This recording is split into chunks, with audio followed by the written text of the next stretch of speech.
Basicamente, eu posso ter uma estimativa aqui no manequim de pegar o dente, final da papila, eu traçar uma linha horizontal. Opa, definir o terço cervical, certo? No terço incisal é mais difícil, às vezes o final do ponto de contato me ajuda a definir essa transição, mas aqui é mais uma referência. Então aqui eu já criei as minhas 3 angulações de trabalho, certo? Como eu vou fazer uma redução total, uma coisa importante é o seguinte, eu vou pegar e desenhar onde está a minha aresta e vou desenhar onde está a minha aresta. E o que é importante? O importante é eu proteger o dente vizinho. Matriz, a matriz mais baratinha que você tiver, tá? Você pega a matriz e coloca aqui. Aqui eu vou pegar essa matriz que já está aqui, que é mais fácil. Porque, gente, ninguém enxerga tanto assim, a ponto de dizer assim, ó, eu não vou desgastar o dente. Pode ficar tranquilo. Então, sempre proteja, com aquela matriz de rolo mais baratinha que tiver, o dente vizinho. E aí você vai colocar aqui, exatamente para não encostar no dente vizinho. Na hora de preparar, o que eu vou fazer? Vou fazer a redução, fazer sem água aqui, né? Senão eu vou dar um banho. Ó, pegar o dente, agora eu vou trabalhar os 3 terços. Nos 3 terços, o que eu tenho que ter cuidado? A inclinação exagerada pode fazer eu arrancar a incisal. Já consegui, mas deixa aqui, obrigado. E aí eu vou agora começar aqui, ó. Opa. Ó.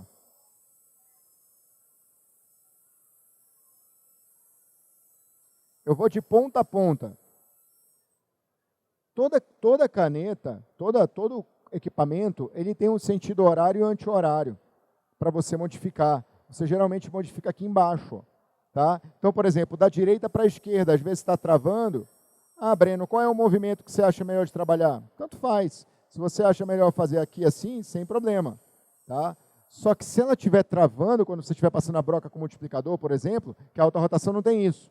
Se ela estiver travando é porque o lado ali está o anti-horário ou horário, tá? Então, ó, vou reduzindo. Eu não estou preocupado com o término, tá? Eu estou indo de ponta a ponta aqui na cervical. Venho para o terço médio. E no terço médio, pego uma inclinação mais plana. Quando eu marco a aresta, você puxa a aresta de ponta a ponta, tá? E no terço incisal, cuidado, porque eu ainda não quero reduzir o terço incisal. Ó. Então, eu reduzo de ponta a ponta, vou reduzindo o terço médio e vou reduzindo o terço incisal. Então, estou fazendo uma redução vestibular.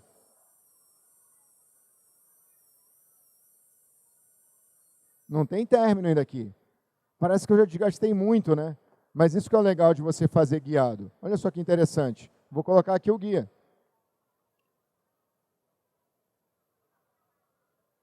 Começa a aparecer. Certo? Então, aqui começa a fazer sentido, ó. Espera aí. Cadê? Ó. Entenderam? Estava grudado, tá? Então, aqui, pela minha experiência, tem 0,37. Não dá, né, gente? Tem que medir. Mas, assim, óbvio que com prática, por exemplo, um preparo conservador, você diz assim, olha, eu quero 0,5 milímetro, isso aqui está próximo de 0,5 milímetro. Certo? Então, você consegue enxergar realmente. Mas um dente escurecido, você não consegue mascarar com 0,5 milímetro. Tá de boa ainda? O meu tempo? Então, vamos lá. Olha, gente, já estão querendo me expulsar, tá vendo? Mal cheguei. Só um pouquinho. Vou só fazer a redução. Ó. Como o dente é de manequim, então é mais fácil você reduzir mais rápido, né?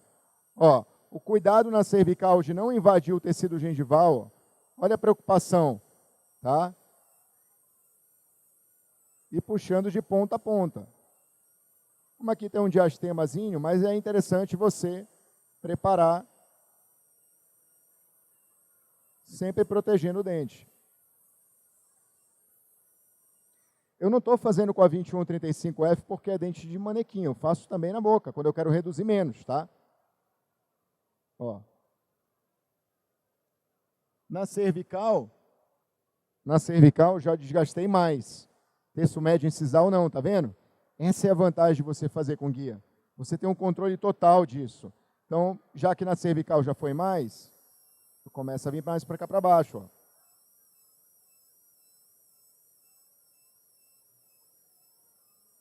E aí não fica a possibilidade de o teu meio ali ficar com um desnível.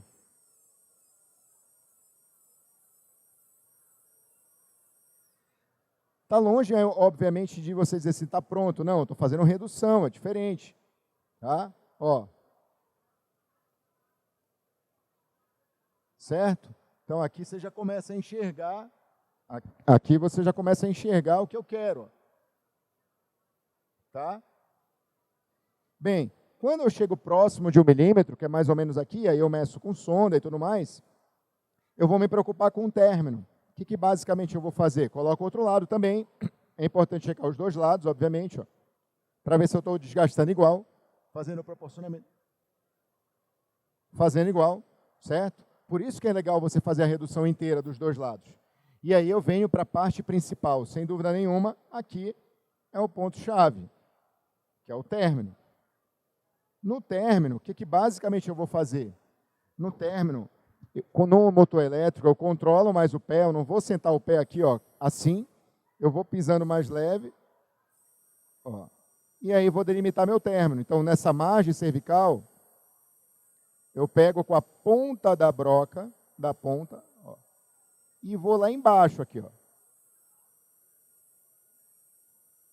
margeando a papila. Certo? A princípio parece que eu acabei com o dente. Calma, eu ainda vou regularizar isso. Tá? Não sofram. Ó, e aí venho para o outro lado. Supragengival.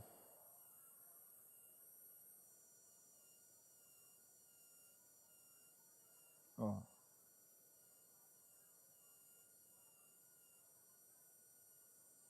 Defino minha linha de término cervical. E aqui supragengival. Quando eu faço isso, agora que eu vi o algodãozinho aqui, aí eu vou pegar agora e vou começar esse acabamento nessa região aqui, ó. Ó.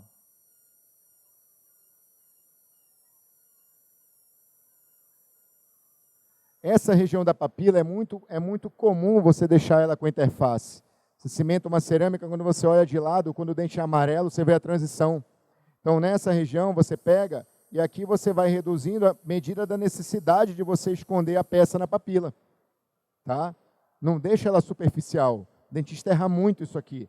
Essa transição é o mais comum de errar, porque ele vem aqui embaixo, ó, aí ele acerta essa região aqui, só que no que ele acerta essa região, não tem continuidade de término aqui, ó.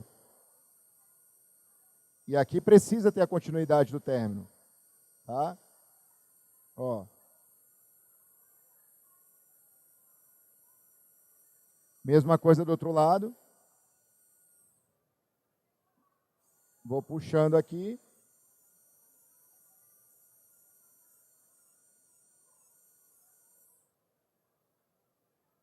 E basicamente, começo a fazer o desenho do meu dente que eu quero. Ó. Começo a enxergar o término, começo a enxergar a cervical e observa que o término não é uma coisa grosseira. Tá?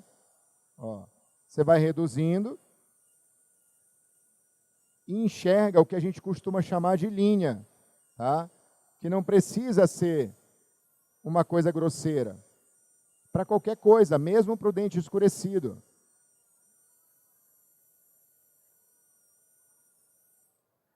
Quando eu percebo que a redução está mais ou menos equilibrada, e o dente de manequim geralmente tem essa parte de textura mais evidente, ó, eu vou olhar meu término, vou secar e vou enxergar as margens dele. Vê que eu enxergo um término suave, que está sem acabamento ainda, mas eu enxergo um término suave. Tá?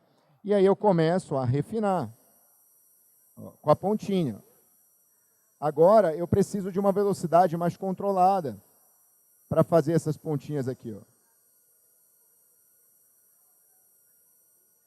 Se for para uma resina, por exemplo, por que eu preciso chegar lá embaixo e arredondar isso?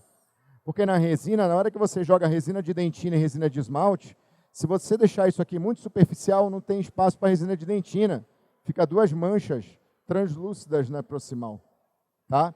Então esse é o cuidado que você tem que ter. Então agora eu vou pegar aquela multilaminada que eu separei para dar acabamento. E depois vou finalizar com disco. Ó. Ela começa primeiro passando no término.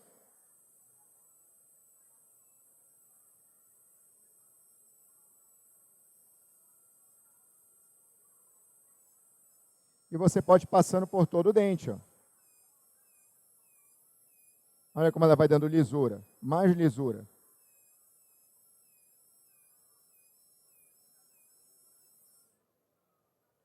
Ó. E aí está faltando a parte incisal. Na parte incisal é onde eu entro com um disco. Aqui eu tiro o meu multiplicador, volto para o contraângulo. E eu vou pegar o disco rosa, que é o segundo. Tá?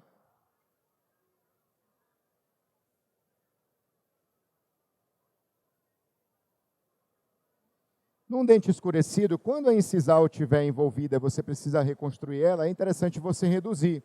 Se você não tiver essa necessidade de reduzir, você pode simplesmente dar um acabamento.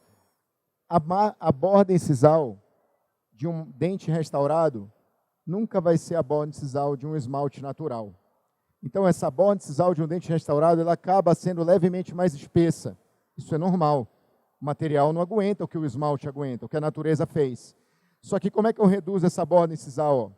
Olha só que interessante. O que é borda incisal? Borda incisal é quando é o encontro da união da face vestibular com a face palatina. Isso é a borda incisal. O que colegas fazem? Vem com o disco aqui no meio. Enfraqueceu o dente, acabou com a borda incisal. Como é que eu trabalho para dar espessura para ela? Eu entro com um disco acompanhando a face palatina e vou até a vestibular. Ó.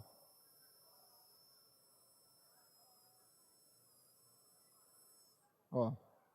Eu vou ganhando espessura de borda incisal, sem perder a inclinação. Ó.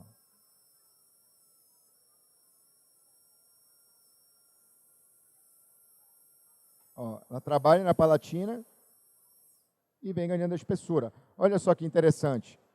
Aqui eu já tenho um esboço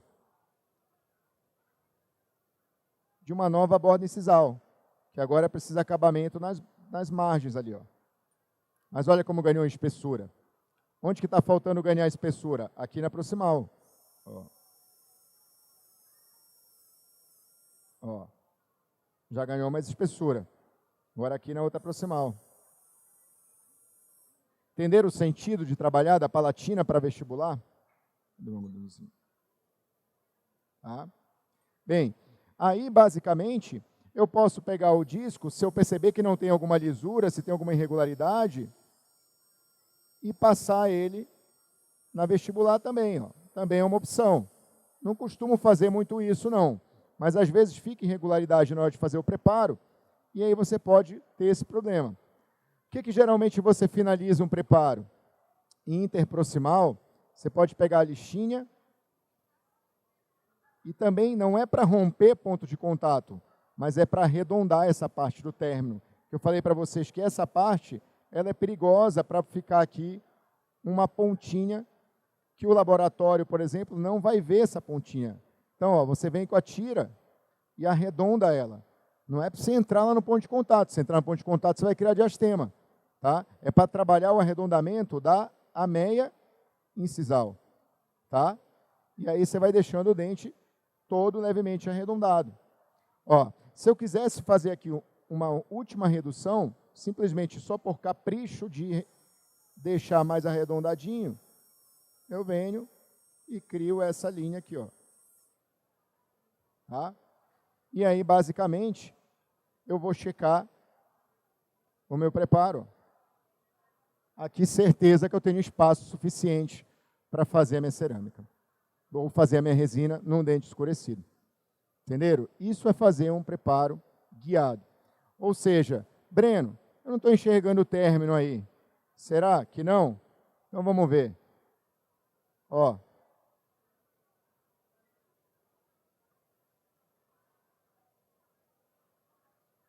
Isso aqui é a minha linha, onde se eu pegasse uma sonda, está travando aqui. Tá? Então, ou seja, tem um término. O que é legal? O legal é você não enxergar o término, é você saber que ele tem e saber que você foi extremamente conservador e deixou ele bem conservador. Entenderam? Aqui ele está marcado, aqui eu pintei ele para vocês. Entendeu? Essa era a ideia. Aprenda, veja que tipo, não é difícil ser conservador, mas o problema é que você precisa criar estratégia para isso.